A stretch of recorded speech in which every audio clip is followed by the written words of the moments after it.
Once upon a time, there was a little red hen who lived in her small house all alone.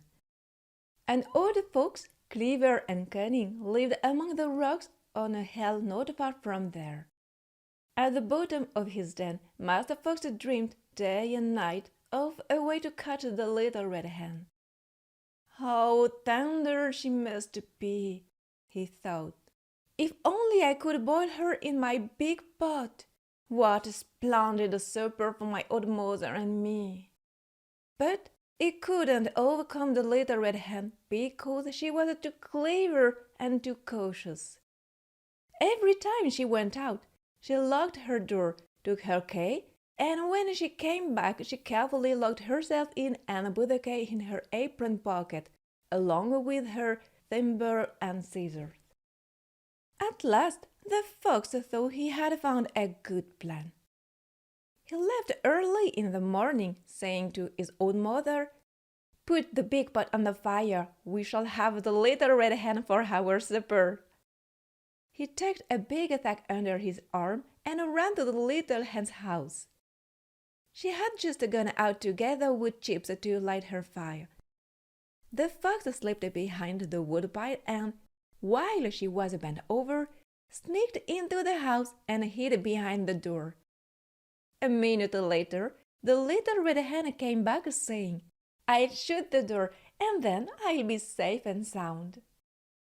And as she turned around, she saw the fox with a big sack on his shoulder. Oh, how frightened the little hen was! But she didn't lose her head. She dropped her wood chips and flew into the tallest cupboard, from where she cried out to the wicked old fox, "You don't have me yet." "We shall see about that," said Master Fox. And what do you think he did? He stood on the floor just below the little red hen and began spinning after his tail around and around, faster and faster, so that the poor little hen was so dizzy that she lost her balance and fell right into the big sack that the fox had placed wide open beside him. He threw the sack over his shoulder and set off for his den, where the pot was boiling on the fire. He had to climb the whole hill, and the path was long. At first, the little red hen didn't know where she was because her head was spinning so much. But after a moment, she came to her senses.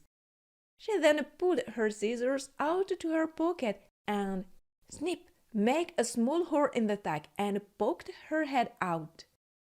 When she reached a good spot, snip, snip, she slit open the sack, slipped out, holding on the bottom of the sack, and quickly she stuffed a big stone into it. After that, she flew off as fast as she could to her house, where she locked herself in very carefully. The old fox continued on his way, very happy with the stone in the sack, and saying to himself, "How heavy this little red hen is!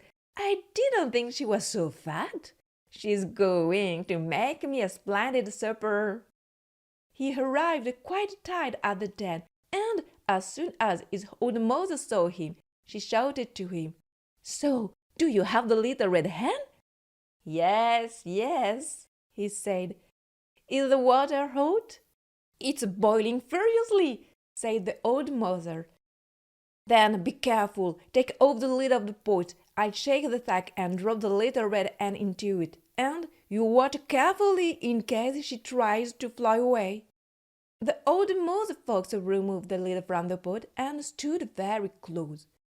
The fox slightly opened the sack, without looking inside, took it by the bottom and shook it over the pot. Plop! The big stone fell into the pot, which overturned and scalded the fox and his old mother, so that they were so badly burned that they died. And the little red hen stayed in her small farm, where she lived happily all the days of her life.